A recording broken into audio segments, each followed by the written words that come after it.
Worship is obedience, right? Obedience to Allah. Yeah. So therefore, okay. when we define it this way, that means there's no way possible that Allah can worship because He is Allah.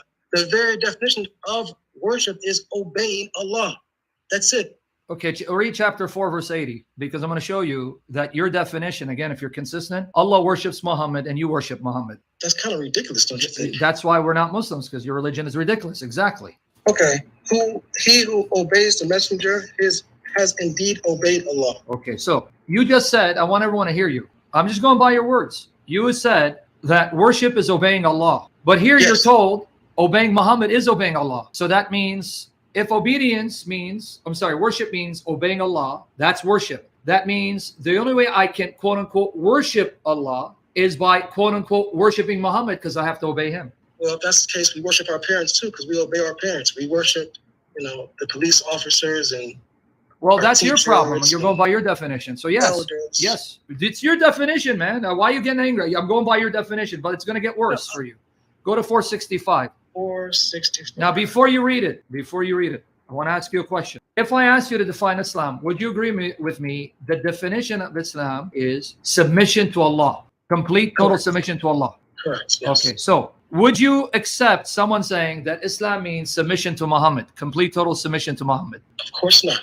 Say it again. Of course not. Okay, I want everyone to hear it because you are not a man worshiper, right? Of course not. Okay, you heard him, guys. Why do you think I'm not Christian? Okay, well, no, actually, if you were Christian, you wouldn't be worshiping a dead man because you just buried yourself because 465 says Islam is perfect submission to a dead man. Read it. You just buried yourself. Good job. 465. Thank you. Because of that shot, you just buried yourself. No, read it. 465. Read out loud.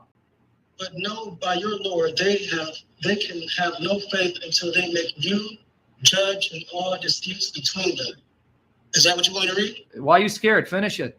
Oh, Allah swears by His glorious, most honorable self that no one shall obtain faith until He refers to the messenger for judgment. No, that's not what the verse says. Either you're a liar now and you're showing your true colors, or you distort it. I'm reading straight from the 465 doesn't say that. No, you read the tafsir. No, read the ayah. The tafsir is not from Jannah. It's from Jahannam, yeah, but not from Jannah. Read 465. Don't be scared. That's what I'm reading. I'm reading the verse. You didn't read the verse. You interrupted the verse. I'm reading the verse. Read the verse. Sam, he doesn't know how to read, so I'll read it for him. Yeah, go ahead. So I'm going to go and read it in Arabic and in English. فَلَا وَرَبِّكَ لَا يُؤْمِنُونَ حَتَّى يُحَكِّمُوكَ فِيمَا شَجَرَ بَيْنَهُمْ ثُمَّ لَا يَجِدُوا فِي أَنفُسِهِمْ حَرَجًا مِمَّا قَضَيْتَ وَيُسَلِّمُوا تَسْلِيمًا. And that's the point that Sam is making at the end here. Verse 65. But no, by your Lord, they will not believe until they call you, speaking to Muhammad, to arbitrate in their disputes and then find within themselves no resentment regarding your decisions and submit themselves completely. Thank you for bearing yourself, and you wish you were Christian because now you follow a dead man because you just said we do not submit to the dead man. That's what you Christians do. No, your Quran says you better submit to this dead man. Good job, buddy. Well, hold on, Isa, you're in Ibn Kathir, right? You're in Ibn Kathir. I'm going to let Ibn Kathir. It says you should refer all matters back to the messenger. No, it didn't just say that. Finish it. It says and submit completely. Submit completely. Okay, but submit to what? Submit to his judgment, him. Not submit to him. Can you read now Ibn Kathir? See what Omar did when a person refused to submit to your false prophet? What did Omar do to read? Because you're in Ibn Kathir. Finish now. Because you went to the commentary. Read Ibn Kathir. What he says Omar did to a man who refused to submit to your prophet. It says 2 men took their dispute to the prophet, and he gave a judgment to the benefit of whoever among them had the right. The person who lost the dispute said, I do not agree.